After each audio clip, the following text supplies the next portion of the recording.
Shalom and welcome to this week's edition of the Rabbi's Ramblings. I hope you've had a wonderful week. In this week's Parsha, Parshas Tetzaveh, we speak about the different garments that the Kohanim, or the priests, and the high priest, the Kohen Gadol, would wear in the service in the Mishkan and in the Bet HaMikdash, or the tabernacle, and ultimately the temple in Jerusalem. One of these garments was worn by Aaron, a high priest, and that was the Choshen Mishat, or the breastplate. Now this breastplate was suspended by two straps that would go over his shoulder, and at the portion of the strap that went over his shoulder, there was a precious stone attached, one on each shoulder. And on each of these stones were 6 of the 12 tribes. 6 names of the 12 tribes were engraved on one of these stones. And it says that these stones with these names were to serve as a memorial.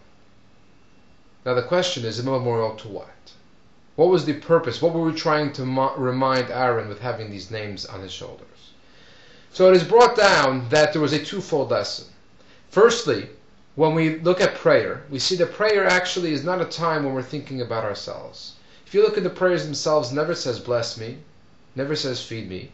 It says, always says bless us or feed us. Make this year a good year for all of us. When one is praying, it's not only a humbling experience because we have to turn to Hashem and recognize that He is the source for all good, and if we want it, we have to ask Him for it.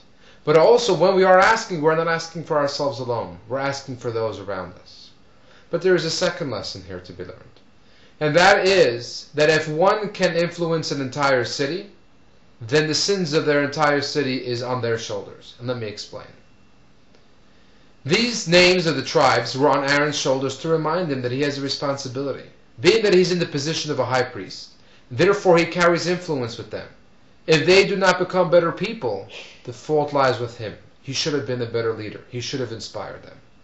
And the lesson for each of us is, because no one can say they have no influences, is that if we have the possibility or the opportunity, and we all do in our own way, to influence other people, whether it's a family member, a child, a spouse, a friend, or just an acquaintance, if we have the opportunity to inspire them to do good and we miss out on that opportunity, then the fault lies with us.